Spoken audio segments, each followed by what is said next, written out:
What's up YouTube, this is Tcg Sam here, and in today's video, we're going to be doing some test hands for the Virtual World deck that I recently profiled on my channel. So if you haven't checked that out, be sure to do so. You'll be understanding why I'm playing certain cards and the different ratios that I have access to. If you guys enjoy this type of content, then be sure to let me know by leaving a like, commenting, and subscribing.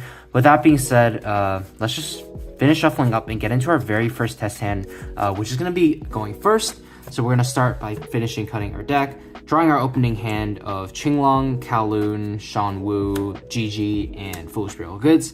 So at first glance, this isn't going to look very good, and in truth, it's not.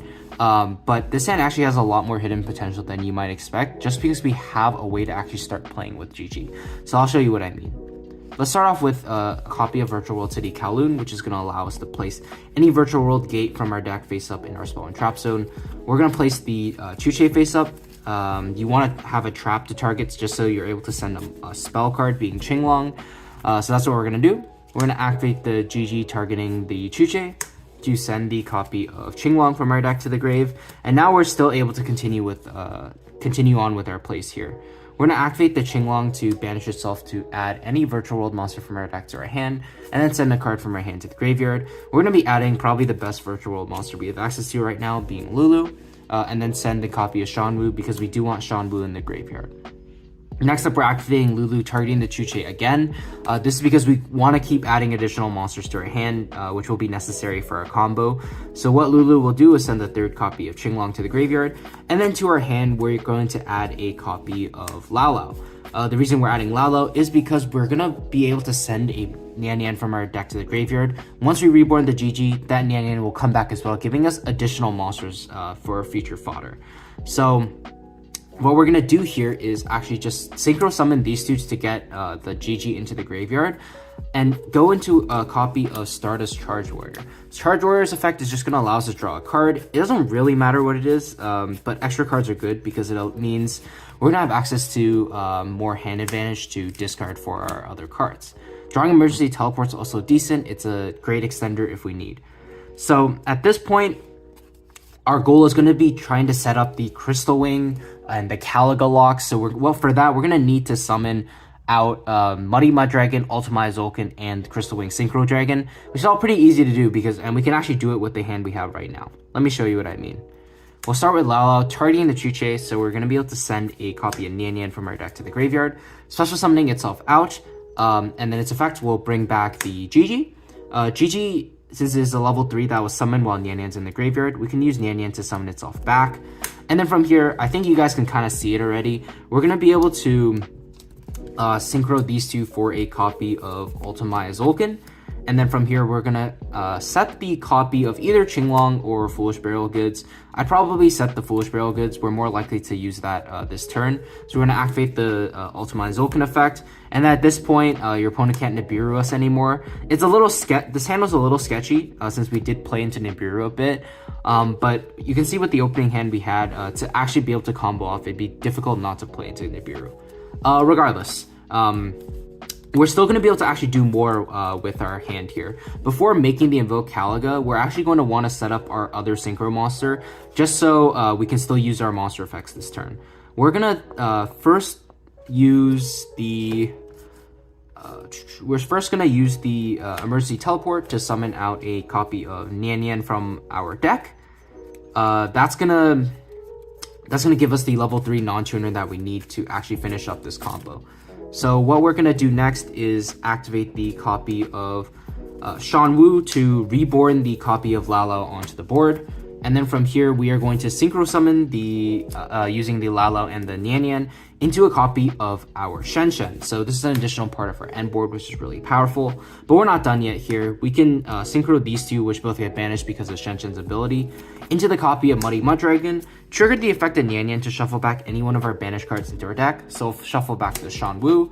And then from there, we are going to be able to activate the Muddy Mud Dragon next to just fusion summon by getting rid of the Ultima Zolkin and itself, summoning out the invoked Caliga, and now this completes our end board. We have access to Crystal Wing Synchro Dragon, a Virtual World Shen Shen, and a invoked Caliga plus a Tcg. So this is an incredibly powerful opening because we have a way to protect our Caliga from threatening monster effects through Crystal Wing, as well as through Battle by Tcg. And of course, we have infinite follow-up as well, because during the end phase, since we activated GG's effect this turn, we can either add back Lao or Lulu. Let's just say we added back Lao. So we have a virtual world to follow up and just kill our opponent with. Plus, we have Foolish Burial Goods as well if we need to send any card like Chuche or Shanwu to the graveyard for the next turn. So even though our opening hand wasn't the greatest, this word was still incredibly powerful because we were able to essentially just get access to our virtual world names and start playing, which is honestly one of the biggest strengths of this deck. When it gets going, it really gets going. But with that being said, let's finish shuffling up and get into a going second test hand. Alright, so shuffling up for our going second test hand, I'm not gonna assume our opponent has X, Y, or Z cards to play through, but rather I'm gonna be showing some of the going second options that this deck has access to, and some of the things that you can do with the deck on going second, because the deck certainly has a lot of options in its extra deck going second. So let's start off by finishing our shuffling and then drawing our opening hand, which is going to consist of Chuche, Saronir, Magnemite, Lulu, and a copy of Qinglong. So let's just assume we Bestial our opponent twice. We're going to summon out both the Bestials. End phase Magnemite is going to add us any dragon monster from our deck to our hand. A cute thing to note, you could consider playing one copy of Destrudo if you want to play a card like Yazi to go second, but I really just don't think that's necessary. It doesn't really add anything to the virtual world deck, considering it's already able to go second with its extra deck pretty well. So the fact that we have 2 Bestials is incredibly good, actually 3 Bestials, because right now, what we're able to do is essentially just threaten our opponent right away with something. So let's say we can go right into Utopia Beyond, make our opponent's guy 0, attack over something, make Gaia Dragon, make Zeus. That's already threatening like 3 different things, because we beat over one of their interruptions. So they kind of have to stop the effect from making everything 0.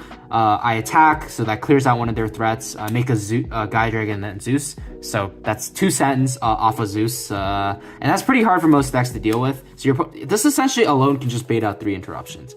So honestly, let's just say we did that. Keep it simple, and we'll say we did that.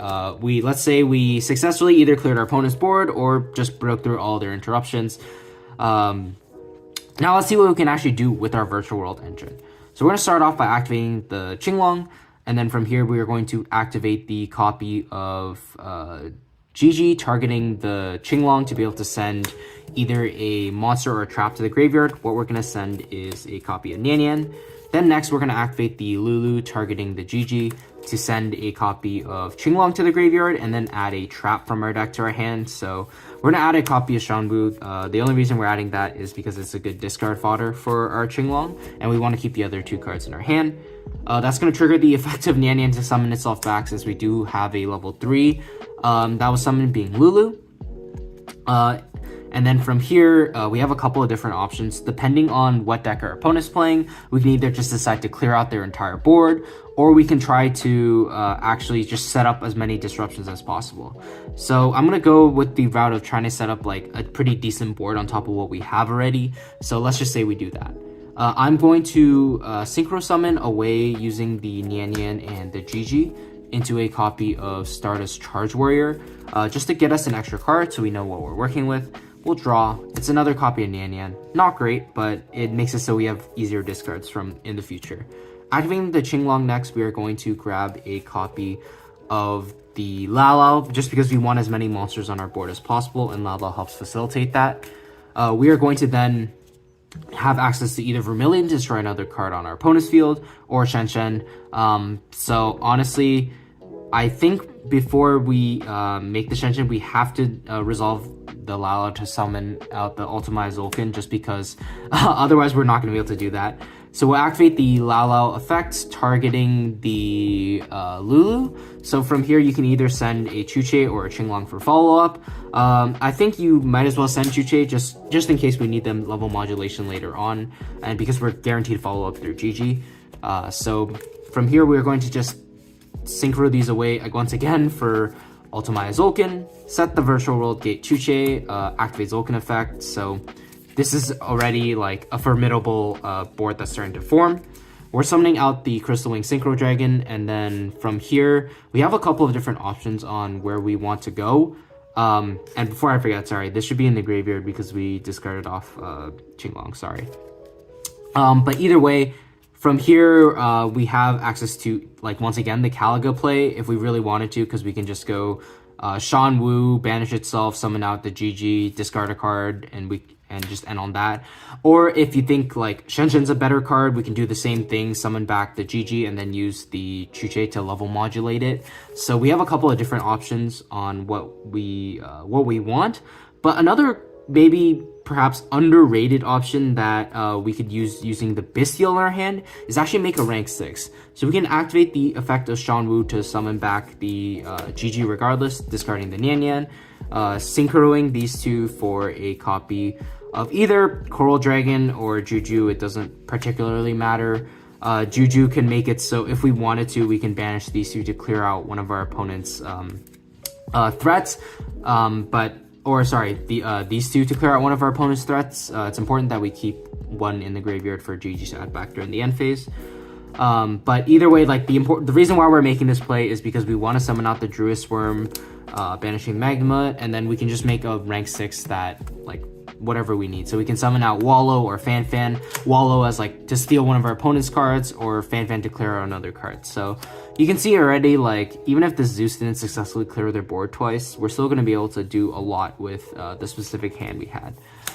And yeah, that's gonna do it for these test hands. I know, like, I might have gone off like topic a little bit at times, but that's sort of the thinking you have to do when you're playing this deck. This deck has a lot of options. It's a toolbox deck at the end of the day, and it really just depends on what your opponent would have access to and what your end goal is in terms of making and breaking boards. So yeah, hopefully you guys enjoyed this video, and hopefully you guys learned a little bit more about Virtual Worlds. If you guys haven't checked out the deck profile, I recommend that you do so. Once again, it will be in the description below. But with that being said, I just want to thank you guys so much for watching, and I will see you guys in the next one. Take care.